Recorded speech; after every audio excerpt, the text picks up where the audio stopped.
Assalamu alaikum. Bonjour à tous. Aujourd'hui, je me permets de publier une vidéo sur un sujet qui concerne toute la communauté musulmane. Ce sujet concerne les boissons de la marque Coca-Cola Company. Alors je parle bien évidemment de Coca-Cola, Fanta, Sprite et toutes les autres boissons de la compagnie. Disons-le sans détour, dans le Coca, il y a de l'alcool. Et ce n'est pas une information étendue par un frère qui l'a entendu par un frère, qui l'a entendu d'un cher, qui lui-même la tient d'un autre cher, ami d'un scientifique qui travaille dans une société en étroite collaboration avec la firme Coca-Cola.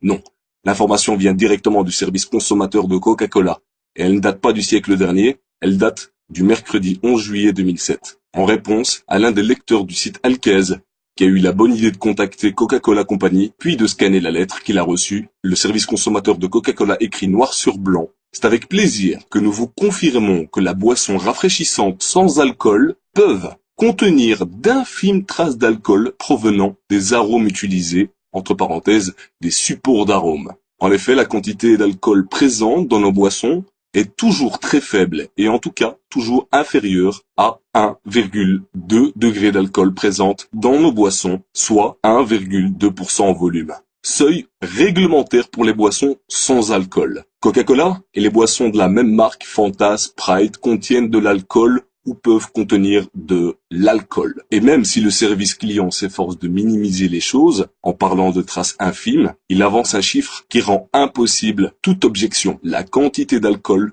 peut atteindre 1,2% en volume. Autrement dit, une bouteille de Coca-Cola de 1,5 litre peut contenir jusqu'à 1,8 centilitres d'alcool.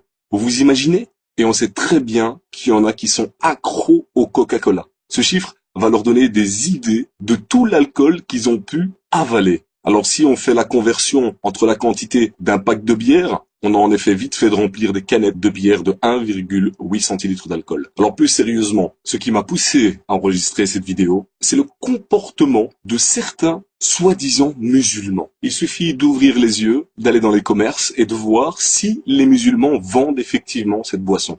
Et comme le disait un ami dans une autre vidéo, quand vous allez au supermarché, ouvrez les yeux, regardez, la communauté musulmane ne boit que du Coca-Cola. Et alors ce qui est le plus important, c'est que quand vous allez dans une mosquée, qu'est-ce qu'on vous sert? Du Fanta et du Coca-Cola au sein de la mosquée.